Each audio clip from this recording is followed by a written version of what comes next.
Some of the most common mistakes new freelancers do. Undercharging. New freelancers often make the mistake of charging too little for their services. This can lead to them not being taken seriously and also not being able to make a sustainable income.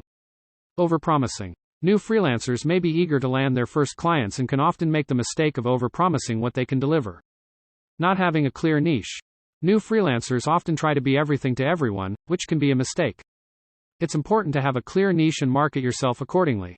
Not setting boundaries. New freelancers may feel that they need to be available 24/7 to their clients. However, this can lead to burnout and can be detrimental to their work-life balance.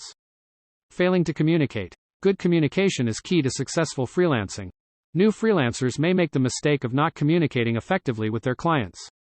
Not investing in themselves. New freelancers may not realize the importance of investing in themselves and their skills. It's important to continue learning and developing new skills to stay competitive in the market.